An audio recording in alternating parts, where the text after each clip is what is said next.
direct like we always are. From Sake Room in Coral Gables, baby. Sake Room. Correct. Sunset or Coral Gables? Coral Gables, Sunset. With the man, 1569 Sunset Drive. With the man, Mario Cicilia. How are you, man? How you doing, So Nico? good to see you. Good to see you, man. How you been? Good, Gracias. great. It's been a long time. Great. You know that me and Mario, we go back like 10 years, right? 20. 20. At least. No, Oh, well, shit. 15. My boy. Shit. I'm happy to be here, man. We're going to How's talk that? about the old school and the new school. Hey, look, more delicious More food. from Sake Room. Amazing. The food here, guys, if you have not been to Sake Room, you have to I come. don't know if production's showing the food over here, but Listen, dude, amazing. come to this location at Sunset. You have the location in Biscayne Boulevard as well. 275 Northeast 18th Street, which is Biscayne and 18th. Biscayne and 18th. And Key Biscayne is 328 Crandon Boulevard. They're all amazing. Trust us. Trust us. Yeah. And trust us one more time, because once again we start the show, we forget our, as you call them, hashtags or our handles, love handles, etc. Guys, don't forget, you can find us at our website, www.nightlifeentrepreneurs.com/podcast. You can find us on iTunes, Spotify, on Google Play, on Facebook, bro, wherever, YouTube. anywhere. Oh, YouTube, you can see our videos live also. Facebook. And what else? Yeah, everywhere. Nightlife Entrepreneurs. You know what? Keep telling people, man. Keep. Oh yeah, go ahead. Ico Taps Beer Yeah. on Instagram. Oh yes. You can follow me at Ico Taps Beer and at Doral Food and Wine Festival. And myself at the Nightlife Entrepreneur and LMG Miami. What about you? What's do you have any? On Instagram, Soccer Room or soccerroom.com. That's the name of the restaurant, SAKEROOM.com. So Mario, we always start the show by asking a question. How did you get into this industry? Well, it was kind of a mistake. I was supposed to go out with a friend one night to one of your competitors at that point in time. Okay. At La Covacha Oh shit. with Augusto Valverde, and we were gonna go out. I was helping him promote. I guess we were back in FIU, and we were handing out flyers and helping him out to get a college party going there on Fridays. And I happened to go there, and I met Aurelio Rodriguez, who was the owner of La Covacha. Shout out to Augusto Valverde and Aurelio Rodriguez, man. Yeah, man. And he ended up telling me what I was up to, and I said, well, I was helping Augusto promote. And he said, basically that night he was having an issue with one of the doormen who was doing a number of things he shouldn't have been doing.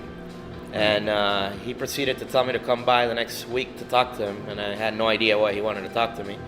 And when I showed up there the next week, he said if he wasn't planning for me to stay, but if I lived far away, I said no. And he told me, well, do you have a black jacket and a suit or of some sort that you could come in? And I go, why? You want to work the door? And he offered me to work the door that night and gave me some pointers, and I just spontaneously stayed for the night instead of the party to work a door with no idea. Yeah. So I mean, so you guys understand. Basically, Mario started in this industry as a doorman.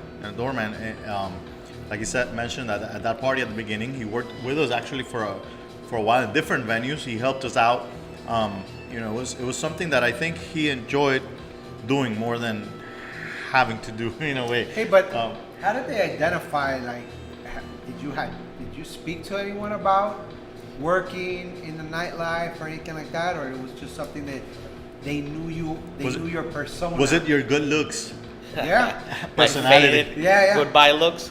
No, Yeah. I mean, I just think it was more a fact that I was easygoing and maybe easy to talk to, and I met him briefly a week before when I came back. I guess I was a right fit for him. I guess I didn't understand why he was asking me to do this.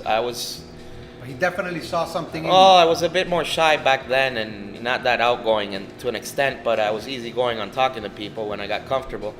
And when I got there, I guess, it was 19 years ago, about 18, 19 years ago, and I was 18 years old. I wasn't born. And no, the math is wrong there. Wait, I was no, it's more than that. 18. I'm 37 now, so help me with the math. 18 plus 18 is 36. Wrong. Yeah. Somewhere, about- yeah. Yeah, that was Okay. it was the right math. Hey, You're the so one that's doing wrong with let the me math. ask you something. Huh? Let me ask you, was it like a compliment for you when they offered you that job because you knew that the previous doorman wasn't being honest and wasn't Well, I mean, kinda doing I think things that right? it didn't come down to honesty at that point in time because I don't think he, maybe he judged me on character, talking to me and briefly, but I don't think you could really tell if I'm going to be a scam artist at the door or not. Yeah. I just say it was more a fact it was the right moment, the right time, and I mean, I knew nothing about it to an extent that, well, my dad was actually a DJ back in the day in Miami. Oh, yeah? Now I'm not going to do the math for that, but it's over What 40. What was his DJ name? No, it was just Mario Cicilia. There was no DJ Oh, name. okay. There was a DJ Cecilia. It was by Miami Dade.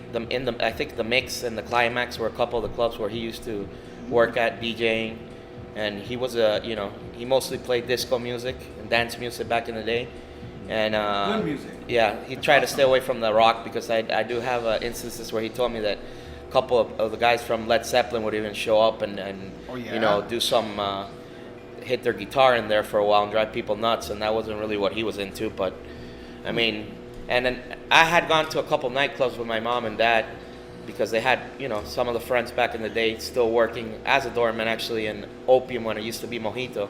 I was like 14 years old, and I remember seeing the guy at the door. It was really intimidating. Then I got to know him because he was a friend of my dad. But I mean, that's a perspective, more of an intimidation factor of going to the door and seeing the guy because I was 14 years old when I went in there. Did you change the way you approached people, like from when you started to, I don't know how long you stayed doing doors? It's just, I guess it all depends on where you're working at and what you're doing and who you're working for. Yeah. I mean, most of the time when I worked at certain places, I felt very comfortable because I think I did a pretty good job, and I was always trying to be fair with everybody as far as the club and the people coming to the venue.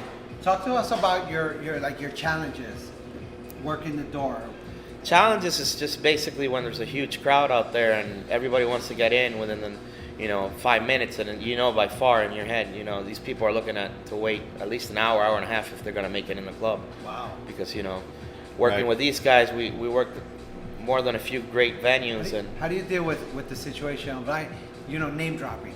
Everybody name dropping. Oh, I know this person. Oh, I know. Huh. How did you deal with people that you knew? basically, I mean, everybody had a cell phone. Yeah. Even back in the day, maybe not that much texting, but Yeah.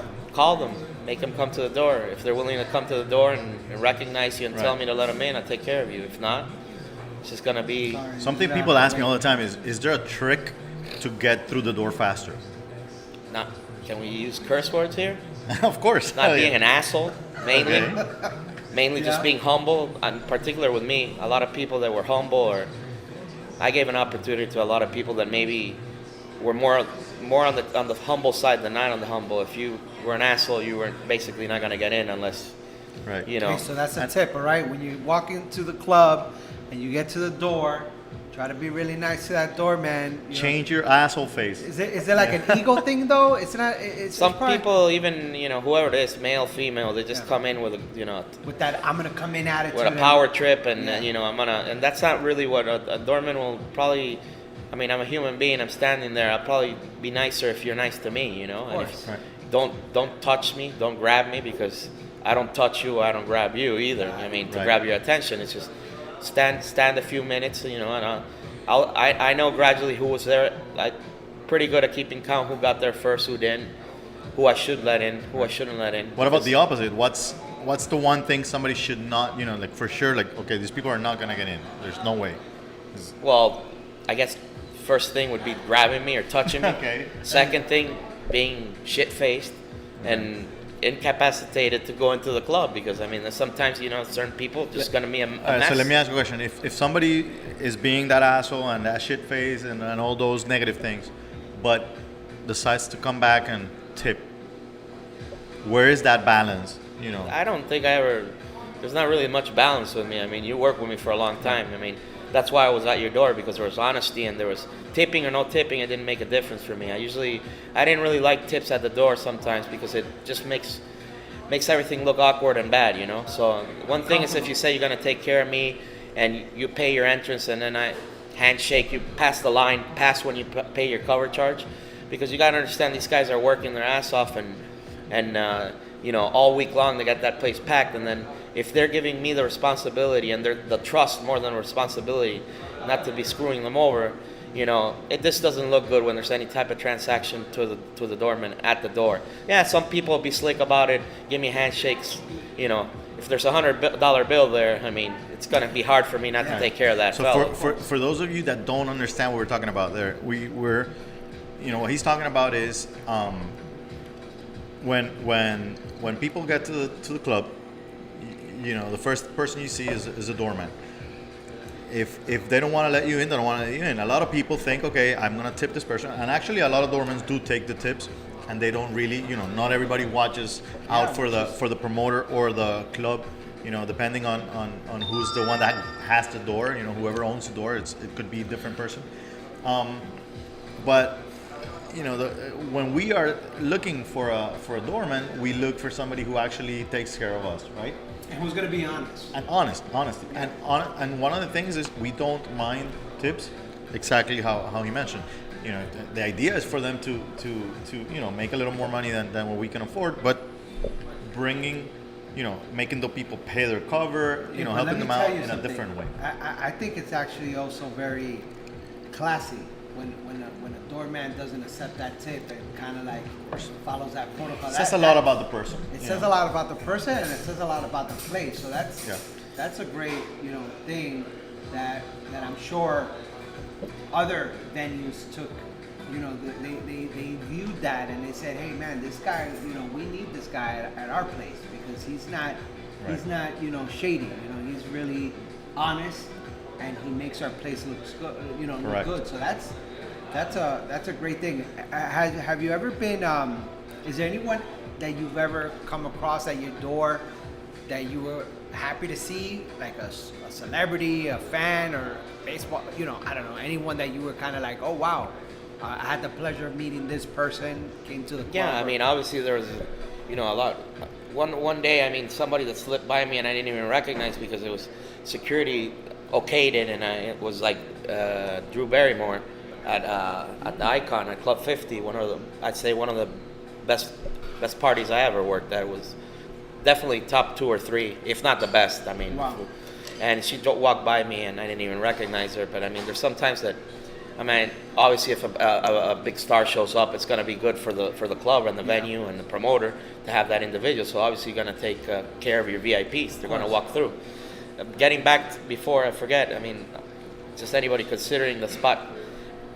One thing is a tip, or a tip can get you in trouble. Because maybe that person shouldn't be in. So you got to be you got to analyze it and say, well, is it really worth the 40? I mean, anywhere from 20 to 40 to 50. I've had people hand me $5 as a tip, and it's more of an insult than anything. But Right. I mean, is it worth me putting that person in the venue? Well, if it's $100 tip, obviously, and they're okay, and there's no issue. I mean, there was times that I would even tell, when Julio or Gustavo were at the door, hey man, I mean, this guy, I mean, he looks kind of crappy, but he just handed me $100 bill, and they were like, let him in. I mean. Cool. You know what I'm saying? Because that kind of offset the fact that, and then, they were good clients. Or so the greatest thing was having them come back. One of those individuals like walked in, gave me $100, and then came back to the door and asked me, right away to get a bottle service. And he spent a big amount of money that night at the club. And we wouldn't have let him in or expected him maybe if he wouldn't have gone through with the whole tip. Right. Could a tip backfire in a sense where they tip you $50, they come in and then they kind of say, hey, I already paid to get in, or No, because I would make I it thought he was clear. gonna That take was care of something that I me. would make very clear. And then before the weigh-in is, I mean, irrelevant. If you tip me, you're gonna that's what I would tell people. I would tell them, if you're gonna tip me, you understand there's a cover charge. That's not a free pass. If you're gonna tip me and expect not to pay cover, you're not gonna get in. Yeah, got it. I had an individual, I told that and persisted on telling them that to let him through at the door, and I wasn't going to cheat the club. So I proceeded with giving him back his $50. He gave me two fellows $50. I gave him back his money, and I kindly told him to leave the club. And that was the end of the story. I mean, I wouldn't like anything done to me that I wouldn't. I don't want anything to backfire or anything. Sometimes things happen, but if it's not right for me, it's not right for them. So as long as it was fair, I'm a pretty fair individual. I mean, very honest and fair, I think. So at the point where I knew I wasn't screwing them over, it's all good, you know. Does it get to a point where you feel responsible for, like, let's say, you know, in a nightclub, Bad choices to let people in. The crowd. the crowd, exactly. crowd, Like, well- when you have a crowd where it's kind of like more women than men, you could say, and everyone, women feel more comfortable because there's not so many men on top of them, and right. That's one thing. There's the looks. Right. There's so many things And then that define I a I crowd. think think that- the most regretful are the people that you kind of know. You have in the back of your mind, this guy's gonna do something. He's gonna create some sort of problem, but you still let him in because you give them a break, and then they get in a fight, or they spill something over people, and they're a nuisance, or they do something stupid. Those you are the kinda biggest feel like, regrets man. because, as far as dress code and the looks on people and the ratio, I always tried to be fair and keep it well balanced, 60-40 at least. Sometimes you couldn't do it, but I mean that's the things that as the night progresses, you understand that there's great nights, Yeah. there are okay nights, and there's terrible nights, and there's some nights where But you gotta would watch out for that. You would be that's conscious and my job. One thing I can say is that when Mario was there, we probably the exceptions were probably more us Yeah. and our sub promoters and you know than himself. It was more on their side, and I would tell them, and then you know it's towards the night. Sometimes we get big fights, big arguments. I mean, at the end of the night, it's everything's good. We go in, we have a drink, and it's you know, end of story. But sometimes I would get frustrated because I was telling them, you know, hey, you know, but you know, it's not in the sense that they're trying to not keep their party at 100%. But some nights aren't going to be the great night as it carries through, and they haven't, you know, they've stood around a door long enough to know that, hey man, even if you want to be positive and you think we're gonna have a great crowd tonight, it's gonna be so crowd So today. you lower your standards according to that, for sure.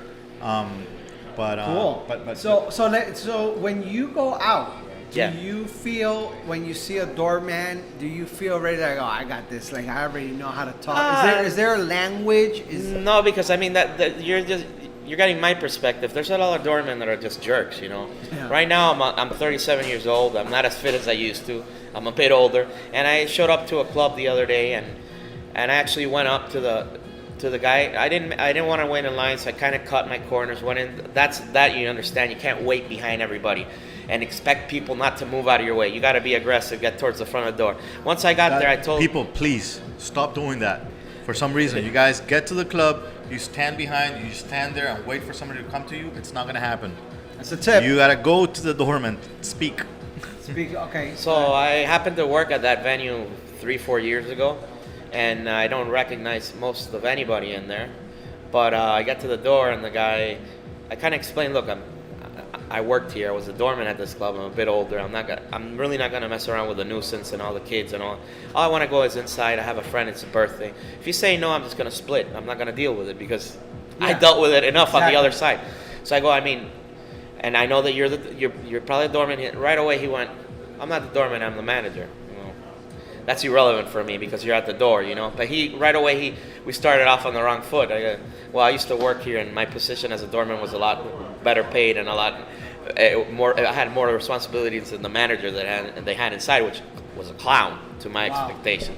I didn't tell him that. I Yeah. just went along with him, and the next thing I know, he goes a minute, 30, not even 30 seconds into telling me that, and he said he'd take care of me. Then, girl, you know, he goes, but I got to charge a cover charge, and I went and texted the owner. The owner was out on a boat, so he didn't get the text. He responded to me nicely the next day. I didn't expect any less from him because he's a nice individual. But he took me in. I go, well, if I have to pay, maybe I'll turn around. But when I got there at the door, there was somebody that knew me from the Awesome. venue beforehand, and they comped me, and I went inside. All right. Let me ask you a Awesome. question. That's good. Did the position in the you know, as a doorman help you build the network, you know, that you built to starting The restaurant, your new business? Absolutely, yeah. When I started at Soccer on Biscayne Boulevard, I advertised one time in Miami Magazine of some sort of program I was into with Prime Card, and it was an exchange. And I didn't really advertise other than that one time in Miami Magazine, a full page. And I don't even think it made a difference to be on there, because I think for advertising you have to be very consistent, and you follow up month after month on the same magazine to create some sort of branding for you. But it definitely, I started working at the nightclub, and it was one helped out the other. Every client that walked into my restaurant, initially, a lot of them were thanks to the nightclub. So the nightclub, from being at the door, Helped you a lot. me having cards, if it wasn't a conflict of interest, which I think never happened, because we worked at nightclubs most of the time, not restaurants. Some were restaurant / nightclubs, then maybe back off a little bit more discreet. But I usually carry 50, 60 business cards on me. Whenever anybody came in, I would give them a card if it made sense to give them a card. Some people didn't understand it. That's why I mentioned at the beginning that you working the doors was not a necessity kind of thing, and I, the amount of people that you meet when you're at a door, clubs. We're talking about thousands of people going through these doors on a daily basis. It's you can't measure that easy. So Yeah, you're the front. A lot of my a lot of people success don't understand initially- why he would be Networking. the owner of this this restaurant, and at the same time be doing that kind of thing. So It was to good those- money too. I mean, these guys Yeah, weren't cheap. They weren't cheapo. They gave me They were paying you good, There they was were a taking care good of you. payroll. I think that what I would make on 2 to 3 two, depending if I worked 2 to 3 nights, but mostly 2 nights, was sufficient for on a monthly basis for me to cover my mortgage. I mean, plus the tips. So it was. I had that taken care of. So I mean, Because it you were was doing savvy. both? Yeah. You were doing both. You Yeah. had the restaurant and worked the night. Oh, okay. And it was savvy because I made good money. They paid well. I mean, And they you had a were great party promoting. going. They made good money. I made good money. And for us, the clientele he had at the restaurants was the kind of crowd we wanted. Yes. Also, so we knew that he was It was going to a be double invited. whammy. Yeah. I'd say, well, most of the people came from the nightlife into the restaurant. I built up the clientele. Once it started happening, and it was a happening restaurant and doing well, the same thing happened. My clients would come in, I'd talk to them, have a seat, and once I got, I'd give them a card, my business card, as well as, look, this is a complimentary ticket. Sometimes I would give them the ticket, or a ticket, or just a business card from Julio or Quilla, so they would have some sort of contact with them. And then, a lot of people found it kind of funny that by the time they, left the restaurant, I would leave sometimes early, take a quick shower, get dressed, fumble in late a lot of times. These guys gave me a lot of breaks for showing up late. Don't do it. But I used to show up sometimes late because I was fumbling both things, but I think it helped us both. So when I would show up sometimes, I'm in a suit and a tie, and they're walking in after eating at my restaurant, and they're like, what's this guy doing here? And it was funny, but Right. sometimes I didn't know if I was going to make it on time for that person to show up before me being there. And then Julio or Quilla knew, hey, this is a guy that's coming from Mario's restaurant, spent some money on dinner. It's probably a good client. We're going to take care of him if he hasn't gotten here. Did you ever do like after the party you could go, or the restaurant would it be? No, open? the restaurant by that time was closed. I mean, How did you get into this part of the business, the restaurants? well, I mean, I went to school for hotel management and hospitality at FIU. After fumbling through 15 different majors, I finally ended up doing the hotel management and hospitality. I went to school for like 10 years. I mean, I should have like 3 masters, because I did go to school. I did have good grades, and I did fulfill them. It's just that I fumbled around thinking what I wanted to do until I finally went into hotel management and hospitality. I worked at the nightclub. I started working at the Ritz-Carlton in Coconut Grove as a concierge for a few years. Oh, nice. And then, it was time for me to open up. I wasn't really that interested in the whole hotel aspect, more the restaurant aspect. So I went ahead, I'm going to open up a Japanese restaurant where I can have a number of, all my favorite items from all the places I go to under one roof, and make it kind of a fusion, and make it interesting and make it different, not be your regular Joe, sushi place that there's. And talk to me a little bit about that inspiration of the fusion. Where would you say that your sushi is different because it has, kind of like that Latin flavor? Yeah, I think that, half of the items on the menu are traditional, and it's what you expect to get elsewhere. You're dragging your California, some of the basic salads, the miso soup and everything. But then I'd say it's not half and half anymore. I think one third or 1/4 is the traditional, and like 3/4 is, things that you're not going to have elsewhere unless, this happens to be a fellow that worked with me and took off and opened up the place. Nice. And copied my items. So now you have 3 different locations, right? Right now, we have 3 working locations: Sunset, right here, which is here, Key Biscayne, and Biscayne and 18th right now. Yeah. Okay, so what would you tell somebody is the biggest mistake somebody can make when opening a new restaurant? Because I know you've also seen them open and close. Yeah, I mean, just it's not a race, guys. You don't have to. It's definitely not a race. So if you open one successful, location, I would strongly suggest you sticking to it for 2 to 3 years. I mean, after 2 to 3 years, you should be gaining most of whatever you put into the business, and you should be, maybe after 4 years, some places if you're doing well. But after 3 to 4 years, you should, have a profit to whatever you initially spend. So before you venture onto another one and start, becoming thin in all areas, it's better just to become solid in one particular place 2 to 3 years and then go on onto your next venture. That's a very good tip. In all businesses, right? I believe so. Yes. I think that some places are going to be more successful and some locations are going to be great from day one. Some are going to take a little more push. So why not get one location after 3 years, your investment's back in your pocket, you have money, reinvest on your second location, give it 2 to 3 years. And once you have those two, well then if those two are making great numbers, and you can open and venture into 2 in 1 year or 2 in 2 years, but you have some leverage with the other two to support these while they get going. But location is very important, and parking is ultimately a huge thing about restaurants. When you have a restaurant that has no parking, it becomes a problem. Yeah, Mario actually was part of one of our projects that did not go anywhere due to parking. Yeah, that was a big issue. Unfortunate. Did you ever run into anyone in your restaurant that you gave a hard time at the door? Yeah. Did they recognize you? Yeah. Did you at that point in time, I could just be a client walking around, right? Did you hook them up or? I was a client walking around. I never distinguished myself with wearing any tag or anything. So, just play it easy for a while, or see if you can get it, suggest or send them a dessert, and sometimes I break them a break. I was a bit of a jerk that night, or circumstances didn't allow me to be the nicest of guys. But here's some dessert on me. I took care of an appetizer. Maybe we can mend things. I'll be at a certain club tonight. Go to the club. I'll take care of you. I'm not gonna make you wait. We'll make it fast. Mario, I know you've had different partners. What do you recommend when looking for the right partner? In this type of business? Yes. Yeah, just the right partner. I don't think ever exists to in the sense that there is a right partner for the right situation, depending on what the situation is. So, I mean, if you're gonna have a partner that's gonna come in with you, and you gotta make it very clear. If that person you don't think has the qualities to be a restaurant owner, or the capabilities of running that type of restaurant, or can't deal with the stress of running a restaurant, then you should have to make it very clear from the beginning. Okay, are you gonna be my business partner? If you're gonna put capital and invest, that's what you're gonna do. You can come in, you can eat, you can socialize with whoever you want, but you're not going to be telling anybody in my kitchen what to do, any of my servers what to do, because we're going to stick to that. You're going to put the money, and I'll work for it. I'll make the dividends happen. I'll make your money, and I'll give it back to you at the end of the month. So you got to clarify what type of partner.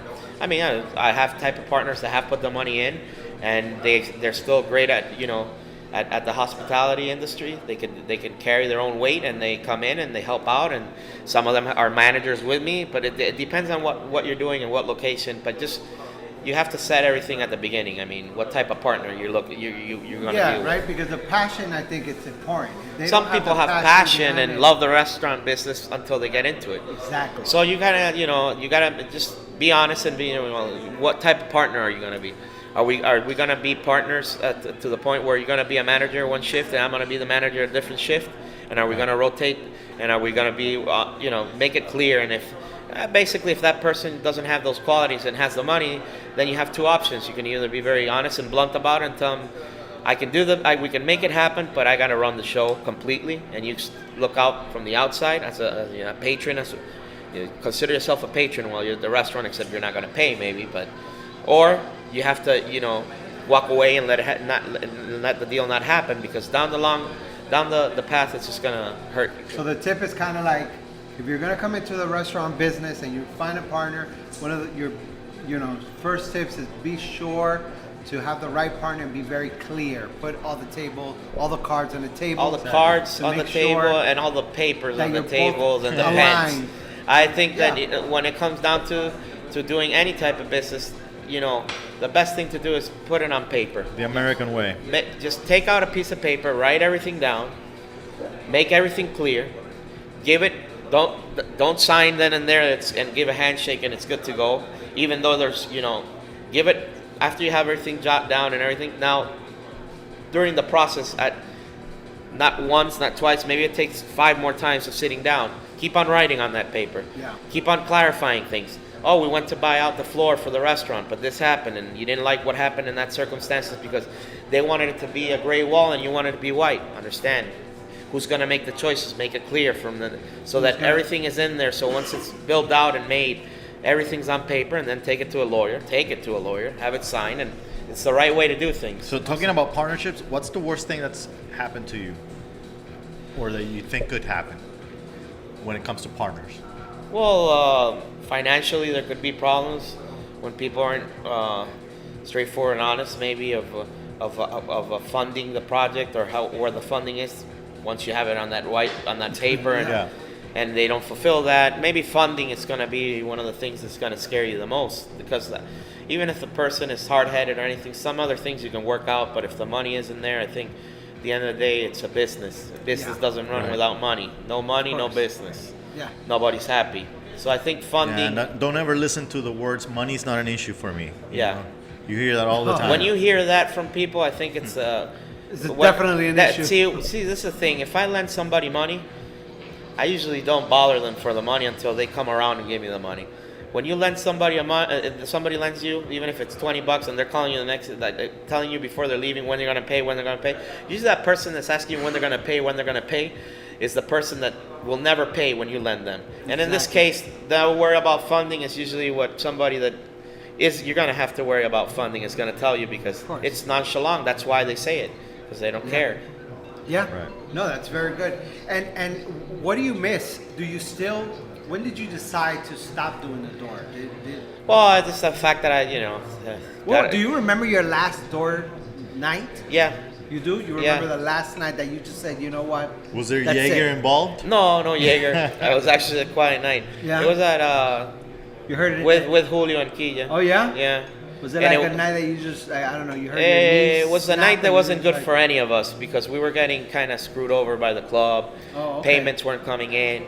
And I understand, and I was always, one thing these guys have always been good is that, if they owed me the 500, 600, 1,000, and they weren't getting paid by the club, they would always, even if the club didn't pay them, they would end up paying me. And I don't think anybody out there can say that. In that sense, these guys aren't 100% solid, because they took the hit for a lot of us all the time. And there was times that was frustrating, because that's the nightlife. And they didn't cut their check. But if they had the money, they would take care of it immediately. If it was something that was taking place months and months and it slowed them down. Yeah, let me pause for a second. You want to highlight that as a promoter, even when you had bad nights, you always took care of your staff. You took care of your people. Yeah. That's something that for those promoters out there who are coming into this business and they're new, they have to understand that you got to keep your staff happy. You got to, if you take your own business. It's your own business. It's your own business, and it's not their fault that your business is not getting paid, even though some people understand it. Exactly. In the end, most people will go out there and not, be nice. We worked together for over a decade and a half, over 15 years, I'm sure. Wow. And I knew that they were good for it all the time. So if they had to take care of the promoters, take care of it. I kind of was part of the team. But sometimes they took the hit entirely, and they still came back to me a month, 2 months later. 3 weeks, 2 weeks, whatever it would take. It was a lot. And they took care of you. And they came always back and take took care an of idea. your staff. If let's say that So right now, we're owed about $150,000 from clubs. Yes. From those $150,000 that we are owed, there's probably about $75,000 in expenses. Yeah. That we still pay. Of course. So it's not only the 150, it's then the 75 that we take out of our pockets to take care of. And it happens all the time. And we have lost, that's Doorman, like we mentioned the day we had Gaudi on the show, from clubs, like all types of excuses. Clubs that have closed Like to, house. Yeah, and to things like chemo. Yeah, house is the one that Gaudi mentioned too. House owes us Yeah. 38 grand actually. Odos. It's whatever. funny, that house had problems with everyone. Yeah. Fortunately. But for example, with chemo, where the guy passed, so it's really hard to find them. But in the end, somebody else will come, a new place will open, and we have to continue. So that last night. Let me interrupt one before yeah. saying that. At the same point, the guy from Kima, I've also seen them, knowing that the night isn't going to take off, and I've seen them bite the bullet to try to help out an owner. I mean, it's not like they let them, out there to die. They stayed in places that they knew weren't going to keep going, but they wanted to give an opportunity and a chance so that person could feel, that they gave it all they had. But And it was also a challenge, right? It was kind of challenging. Sometimes You it have was a something- challenge. Sometimes it is. You know what? Sometimes Let's you see how know there's badass we are. nothing's gonna happen, but Yeah. you still. sometimes they're give it your foolish best. though, because they went through and helped that continue helping. So that last night, you said you remember. Yeah. How did you know? It was something that you just said, you know what? I'm done. Let me focus into the. No, I restaurant mean business." this is kind of the party was gonna die off. I think the last night that I worked the door was the last night at the party, Oh. and then kind of like after that it was. You have certain things in your life that the events that take place. I had gotten married. I had just gotten back from my honeymoon. I'm with a wife. I mean, it was time to A lot of things have changed. a lot of things changed, so it was time, it's not the certain circumstances anymore. It's not the same age anymore. Yeah. I don't think Doorman will ever look foolish at a door, because I've seen some pretty badass 50, 60-year-old Yeah. looking doorman Yeah, out you there, can and, do and it. I go, wow, this guy's badass, Yeah. even. So it's not that necessarily the age. I mean, you never know the circumstances in life. I wouldn't have a problem with working the door tomorrow if I had to. Well, I've had to lose about 40 pounds, but I've gained some Okay. weight. I don't fit into my suits anymore, and that was a big thing. I always like to dress sharply, because if you're at a door and you're telling somebody that's trying to come in to dress sharply, to be allowed into the club, and you look like shit, then there's no point to That's it. another tip. Hey, if you work in the door, make sure you rock your best suit, right? Your best I had jacket. over You gotta 50, look 60 amazing. suits, nice shoes, nice ties, nice everything. I try to look sharp all the time. And nowadays, yeah, if I were to, I know that there's definitely adjustment to be made if I wanted to work at a club again, because before Club 50, one of the funny instances, some guy shows up, wants to come in. He's a resident. He's wearing some Prada sneakers or Gucci sneakers that are worth about $1,500. He tries to tell me his shoes are worth more than my whole outfit together. I told him he wasn't right. That probably the pin I was wearing on my suit was worth more than anything he had in his Nice. whole wardrobe. But it wasn't the fact. I was lying. yeah. But I wanted to kind of challenge him. It was a nice pin, though. It was a nice It was a nice pin. pin, and I was going, I was telling him, I came back with the same type of instance. He was an asshole. I wanted to be a bigger asshole. That's what it's all about. Yeah, nowadays dress code is. Yeah, so a different nowadays thing. I would have to definitely adjust, because, I would definitely have to let the sneakers in. You let the baggy pants. Some of people now, you see the people going into the nicest clubs wearing the shittiest clothes they could wear. Remember how people used to dress out to go out? That's Tell not a you, thing man. anymore.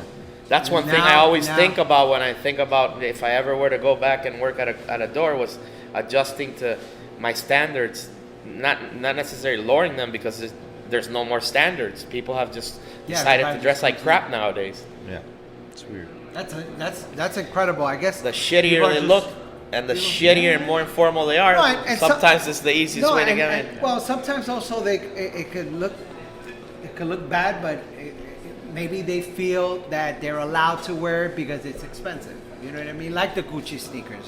Before, no sneakers were allowed. You couldn't come in. Well, I think with- it's also with about sneakers. comfort.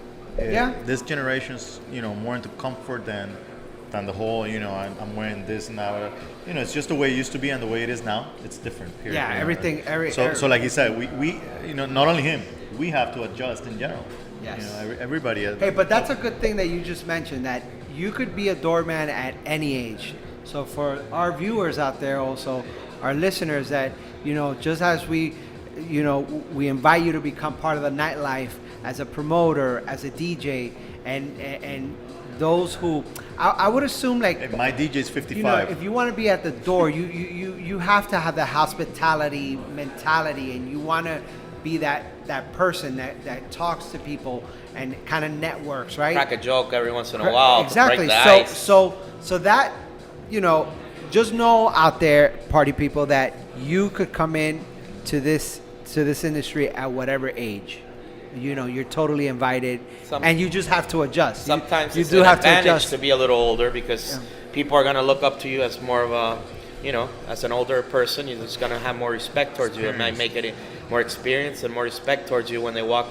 I mean, you're gonna be more experienced, so people are gonna look at you and think of their mom and dad if you look a little older. Mario, did you ever have an experience that was just the worst experience that made you go home and say, why am I doing this? Not doing this ever again. Yeah, I mean, I had for instance, one time I was working with another doorman that I was training, and I had somebody spit on him, and that was pretty disgusting. I can't say anybody spit on me. I've gotten called any bad word, anything you can They've imagine. called you? They've called me anything you can imagine. Wow. And but I'm not. Thank God I never got spat on, but they did spit on a friend of mine, and Wow. let's say that didn't go good for the guy that spit on my friend. I could imagine. So the worst that could happen is just somebody not getting in and obviously just going crazy, Well, I think they're getting somebody but spitting on. that's but pretty that bad. didn't happen And that's in his case what he's talking about. But now, I mean, I've seen can get I've physical. seen guys At the getting best- physical. I've seen guys being sued, Yeah. for getting physical, like bad, It's horrible. We have Why would you ruin your night like A that? good Now, friend who was a doorman for a while, Erico, and I've seen and people what get hit in he the was face. sued, like he got sued? He got sued. This was at La Covacha with Aurelio also, and the guy basically, he just picked somebody, Shout out to La Coa. threw him in the canal they had across the street. What? It's, stuff like that. He was a little crazy himself, but in the end, it's great. A lot of things can happen. Yeah. It can definitely What was get physical. your best moment? Best moment being a doorman that you were like, man, Christmas time. yeah? Yeah. One time I had one of my friend's dad, who was quite a character, show up in his limo, get out, and hand us a check for like $1,800 for me and the guy at the door for tips for the year. I mean, that's what he said. So he said, what do we do with this? And he said, well, you guys keep half and give the other half to the rest of the staff. And that's what we did. So we got That's awesome. That's a great story. just huge tip nights. I mean, Yeah. it's business. You were So like, I had the smiley- guy show up and hand me, I think the biggest, the handout was like $300-400, just given to me after he bought a table, and just said thanks for taking care of me. He gave me $400 on the way up to Club 50. Yeah, imagine the stories from the waitresses, the really hot waitresses, which Hey, we'll so get let some me soon. ask you this: does that kind of make your night? Does that motivate you more? Does that make you be different? Because if I'm at the door and I'm kind of down or whatever, not letting people in, letting people out, and then a guy comes and gives me $400. Does that change your mood? Or are you now hey man, everybody could come in, take advantage for the next 10 minutes? Well, I'm happy. not as much as that, but if I handed you $400 right now for the interview, you'd be pretty happy too, and you'd get crazy too. I'll be eating this food all happy. Shit. So that's awesome. All right, let me ask you a question. What advice would you give the new generation of nightlife entrepreneurs, people getting into this business in general, just in the food and beverage business, hospitality? In general, for a restaurant business, it would be one thing maybe, but for a nightlife entrepreneur, which is what you're doing, I'd say that one of the best things that we had, when I say we, I mean you, the group of promoters that you had, the individuals we work with, even the competition at times, or anybody else, that even though we were working at night, and even though there's a lot of alcohol involved, I think that most of the time, I'd say 90% of the people that were around us kept it clean. No drugs. Got it. If this is the type of business that if you get involved and you let drinking take you to other places, you're not gonna make it. You get high on your own supply. Amen to that. So, I think that's the most tip. important. That's a good tip for I think anybody. that they gotta be very grateful for the group of people that we were involved with directly. Let's say now, Right. more than indirectly, even though that most of the people, that in the Latin crowd parties and all that, and that ambience, I mean, there was no heavy drug use whatsoever, I think, directly with the main guys. So if you wanna make it in the nightlife, I think that one of the most important things is keep it clean and be responsible. 23 years in the business, Awesome. and I've seen drugs in my clubs twice. Oh wow. Twice, and it's crazy. In 23 years, and it was shocking to me. It's something I'm completely against, and we usually looked for people that were in the same Yeah, in the same boat, page. same page, and it's something that I struggle with a little bit with like the new promoters and stuff, like, because when they start, their parents are still under, like, what are you doing? What are you planning on doing? No, I don't want you doing this. Go back to school and do this other thing, and they don't see this as real as a business. They think right away, my kid's gonna be doing drugs and drinking too much and all these things, and the reality is that in our ambiance, it's been very, very, very clean. Maybe you haven't talked about that before, but I think it's an important point, especially for, you said, the young, up-and-coming generations. Is that, I mean, it was disappointing for me to go to a club which I had worked at, and it was clean, spick and span. You understand that not everybody's gonna be not using, Yeah. but it was pretty decent. And then when I went back, not working at the club, and I showed up at where it was a very young crowd, and I showed up late, and I happened to have the door open from the women's, not even the men's bathroom. There was about 15 baggies on the floor. Oh wow. That was so disgusting for me and so disappointing. Because why was I looking at inside? Because there was a lady selling cigarettes. It was really late, almost closing time. She opened the door to hand me the cigarettes. There was the baggies, kind of like the wind just brought them all out at the same time. And that was so disappointing. And I said, wow, those are the things that kind of, you say, what's going on? And the time to let it go. And that was something that wasn't even working. It was at a place where I wasn't working, but I had worked years before. Seeing that, the baggies on the floor of drug consumption, Yeah. and seeing the crowd of young crowd, I'm not going to say underage, but young, the young crowd, barely legal to get into the club, and you see them under those partying under those circumstances, was kind of like, wow, this is unfortunate. Disappointing. Yeah. And well, I think that if drugs would have been involved, like, I don't think this relationship would have lasted Oh, no, I 15 don't think years. so. I don't think we would even be here, because that just kind of kills everything, right? Yeah. In the long run. So So be professional, So- stay away from the drugs. That's the best advice I could give, is something that we overlooked because something that we greatly overlooked because we didn't know how fortunate we were to have the people that we had around us, and we always overlooked it. But once, as an adult now, analyzing and thinking back, it's like, wow, that was weird. I mean, we were partying and we were involved in maybe heavy drinking at times. We drank. We drank, Yeah. and it's not good by no means Yeah, to yeah. drink Right. either, and Gotta drink into that responsibly and drink responsibly. not drive. Because one thing I had was, I'll make a joke about it now, but I could be at the door and not have a drink because I wouldn't drink at the door. But once I went in, that little game that you shoot the angle target and it comes over and hits. Well, I kind of would point it on the night and the perfect 45-degree angle and put all power to it and let it go and rip. I think one of the reasons I have a certain time that I go home is because it's usually when he gets out of the door. Yeah. So that time was like I overshot Right, it, you do. But one thing I would never do. I mean, even if I drank, sometimes I would like to have drank less than I did, but I was having fun. Was one thing. I had $20 in my pocket, no Uber. Back in the day, no Uber. Yeah. $20 would get me safe home. I wouldn't drive. My old man, Awesome. my friends, anybody around, or a cab would drop me off at the nightclub. And if I was gonna have one drink, I would carry $20 to make it back home safely. I would never drink and drive. So nowadays, Another you guys great have tip. no excuse with Uber, Uber I mean, to get involved in any drinking and driving, because I've seen 30, 40-minute drives on Uber, like $20, $25. Pay the $25. Yeah, no, Uber's no the best. drinking and driving. Be responsible. And back to the point, well, the greatest thing was of the group was that the fact that there was no drugs involved with our group. Directly. At the end of every episode, Mario, we nightlife. do a little segment that's called the Night Father. Yes. Not being a parent, married. doesn't mean that we can't, ask you about being a parent in this industry.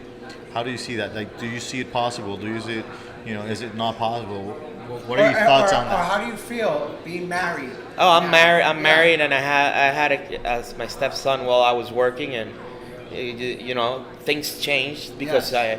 I couldn't show up after 40 Jaegers to get home, and the kids see me under those circumstances. But I worked some time while my stepson, I don't even consider my stepson. My son was with us, and it was just things change. That, and then the night, if I was at Club 50, 3 a.m. wasn't the time to get in the elevator and overshoot everybody with the shots of Jaeger and tequila.